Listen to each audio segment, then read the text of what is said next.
Hello friends, તમારું સ્વાગત છે મારી ચેનલ કાઠિયાવાડી ચટાકામાં।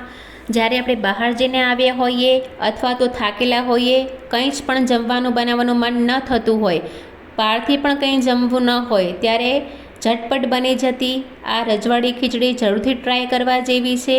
આ રજવાડી ખીચડી પ્રોટીન અને વેજીટેબલ્સથી ભરપૂર બનીને તૈયાર થાય છે, જે ટેસ્ટી તો છે જ પણ સાથે સાથે હેલ્ધી પણ એટલી છે। તેને બનાવવા માટે 1 કપ ચોખા, અડધો કપ મગની ફોતરાવાળી દાળ, અડધો કપ મસૂર દાળ, અડધો કપ તુવેરની દાળ, અડધો કપ મોગર દાળ અને એક નાની વાટકી શિંગદાણા છે તે મેં લઈ લીધા છે। તેને આપણે એક બાઉલમાં ઉમેરી દેવાના છે। બધું જ બાઉલમાં ઉમેરાઈ જાય એટલે આપણે 2 થી 3 પાણી વડે આપણે આ દાળ અને ચોખાને સરસ એવા ધોઈ લેવાના છે, જેથી તેનામાં રહેલી ગંદકી બધી જ દૂર થઈ જાય। હવે આપણા સરસ એવા ધોવાઈ ગયા છે દાળ ચોખા, તેને 5 મિનિટ આ જ રીતે આપણે સાઈડમાં રાખી દેવાના છે। અહીંયા વેજીટેબલ્સ લઈશું, તેની માટે મેં અહીંયા લીલા વટાણા, 1 ટામેટું, 1 ડુંગળી, 2 લીલા મરચાં, 2 બટેકા અને એક નાનું લસણ લઈ લીધું છે। હવે આ બધાને આપણે સારી રીતે ઝીણું ઝીણું સમારી લેવાનું છે। સરસ એવું સમારાઈ ગયું છે। અહીંયા ડુંગળી અને બટેકાને મેં એક બાઉલમાં પાણી સાથે અલગથી સમારી લીધા છે। હવે આપણે વઘાર કરીશું ખીચડીનો। તેની માટે 5 ચમચી જેટલું તેલ લીધું છે, તેમાં રાઈ ઉમેરી છે, જીરું ઉમેર્યું છે, 2 થી 3 લવિંગ ઉમેર્યા છે, મીઠા લીમડાના પત્તા ઉમેર્યા છે, ચપટી કેવી હિંગ ઉમેરી છે। આ બધા જ વઘારને આપણે સરસ એવો થઈ જાય એટલે ઝીણું સમારેલું લસણ અને મરચું હતું તે પહેલાં એડ કરી દેવાનું છે। હવે આપણે આને સારી રીતે મિક્સ કરીશું, જેથી લસણની જે કચાશ છે તે દૂર થઈ જાય। સરસ એવું બધું જ મિક્સ થઈ જાય એટલે આપણે વટાણા અને ટમેટાં જે કટ કરીને રાખેલા હતા તે આપણે આનામાં ઉમેરી દેવાના છે।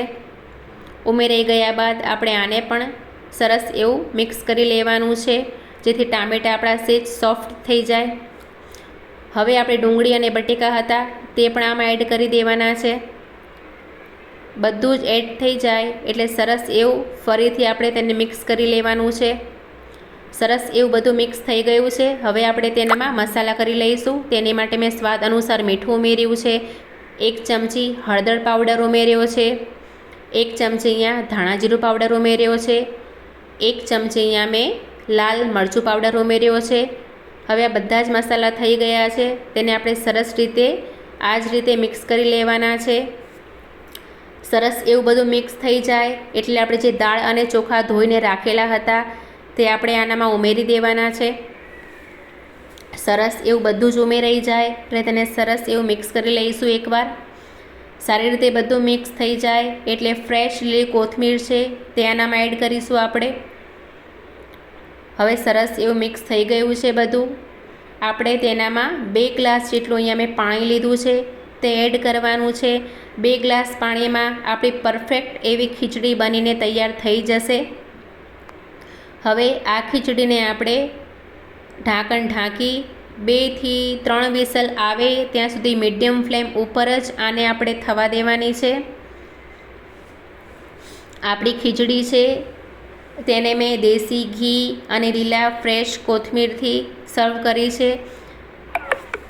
અહીંયા આ ખીચડીને મેં ઠંડી એવી મસાલા છાશ સાથે સર્વ કરી છે। તો ફ્રેન્ડ્સ, તૈયાર છે આપણી રજવાડી વઘારેલી પ્રોટીન અને વેજીટેબલ્સથી ભરપૂર હેલ્ધી અને ટેસ્ટી એવી ખીચડી। તમને મારી આ રેસીપી ગમી હોય તો મારા વિડીયોને લાઇક કરજો, શેર કરજો અને સબસ્ક્રાઈબ કરવાનું ભૂલતા નહીં।